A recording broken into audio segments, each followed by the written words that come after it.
द्वितीयोऽध्यायः सांख्ययोगः। संजय उवाच। तं तथा कृपयाविष्टमश्रुपूर्णकुलेक्षणं विषीदन्तमिदं वाक्य उवाच मधुसूदनः।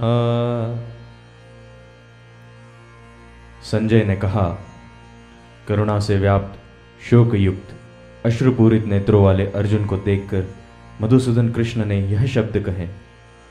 तात्पर्य: भौतिक पदार्थों के प्रति करुणा, शोक तथा अश्रु ये सब असली आत्मा को न जानने के लक्षण हैं। शाश्वत आत्मा के प्रति करुणा ही आत्म साक्षात्कार है। इस श्लोक में मधुसूदन शब्द महत्वपूर्ण है। कृष्ण ने मधु नामक असुर का वध किया था और अब अर्जुन चाह रहा है कि कृष्ण उस अज्ञान रूपी असुर का वध करे जिसने उसे कर्तव्य से विमुख कर रखा है।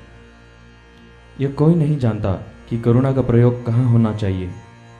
डूबते हुए मनुष्य के वस्त्रों के लिए करुणा मूर्खता होगी। अज्ञान सागर में गिरे हुए मनुष्य को केवल उसके बाहरी पहनावे अर्थात स्थूल शरीर की रक्षा करके नहीं बचाया जा सकता। जो इसे नहीं जानता और बाहरी पहनावे के लिए शोक करता है वह शूद्र कहलाता है, अर्थात वह वृथा ही शोक करता है।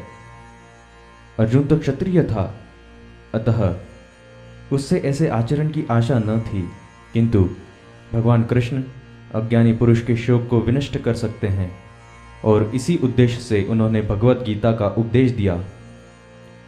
यह अध्याय में हमें भौतिक शरीर तथा आत्मा के विश्लेषिक अध्ययन द्वारा आत्म साक्षात्कार का उपदेश देता है, जिसकी व्याख्या परम अधिकारी भगवान कृष्ण द्वारा दी गई है।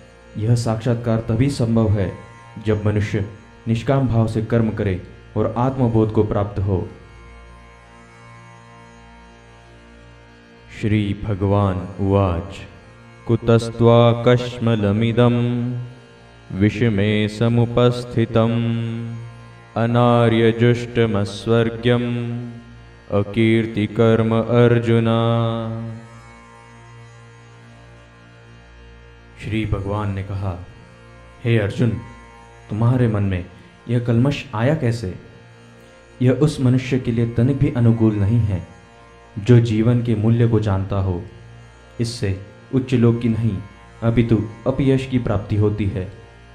तात्पर्य: श्री कृष्ण तथा भगवान अभिन्न हैं, इसलिए श्री कृष्ण को संपूर्ण गीता में भगवान कहा गया है।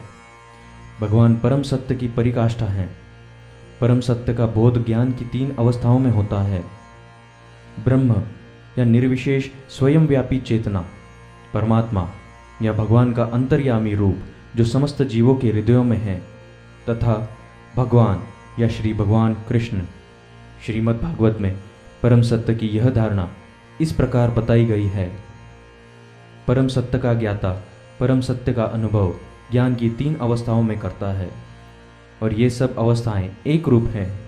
ये ब्रह्म, परमात्मा तथा भगवान के रूप में व्यक्त की जाती हैं। इन 3 दिव्य पक्षों को सूर्य के दृष्टांत द्वारा समझाया जा सकता है, क्योंकि उसके भी 3 भिन्न भिन्न पक्ष होते हैं, यथा धूप, सूर्य की सतह तथा सूर्यलोक स्वयं। जो सूर्य के प्रकाश का अध्ययन करता है वह नौसिखिया है। जो सूर्य की सतह को समझता है वह कुछ आगे बढ़ा हुआ है, और जो सूर्यलोक में प्रवेश कर सकता है वह उच्चतम ज्ञानी है।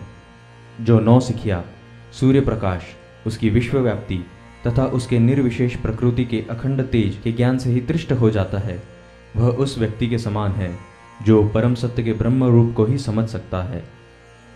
जो व्यक्ति कुछ अधिक जानकार है वह सूर्य गोले के विषय में जान सकता है, जिसकी तुलना परम सत्य के परमात्मा स्वरूप से की जाती है।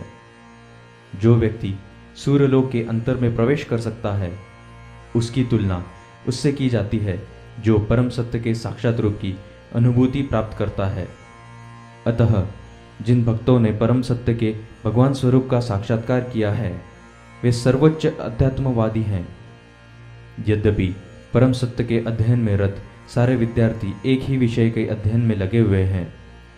सूर्य का प्रकाश, सूर्य का गोला तथा सूर्यलोक की भीतरी बातें, इन तीनों को एक दूसरे से विलग नहीं किया जा सकता। फिर भी तीनों अवस्थाओं के अध्येता एक ही श्रेणी के नहीं होते। संस्कृत शब्द भगवान की व्याख्या व्यासदेव के पिता पराशर मुनि ने की है। समस्त धन, शक्ति, यश, सौंदर्य, ज्ञान तथा त्याग से युक्त परम पुरुष भगवान कहलाता है। ऐसे अनेक व्यक्ति हैं जो अत्यंत धनी हैं, अत्यंत शक्तिमान हैं, अत्यंत सुंदर और विख्यात, विद्वान तथा विरक्त भी हैं, किंतु कोई साधिकार यह नहीं कह सकता कि उसके पास सारा धन, शक्ति आदि है। एकमात्र कृष्ण ही ऐसा दावा कर सकते हैं, क्योंकि वे भगवान हैं। ब्रह्मा, शिव या नारायण सहित कोई भी जीव कृष्ण के समान पूर्ण ऐश्वर्यवान नहीं है। अतः ब्रह्म संहिता में स्वयं ब्रह्मा जी का निर्णय है कि कृष्ण स्वयं भगवान हैं, न तो कोई उनके तुल्य है, न उनसे बढ़कर है। वे आदि स्वामी या भगवान हैं, गोविंद रूप में जाने जाते हैं और समस्त कारणों के परम कारण हैं।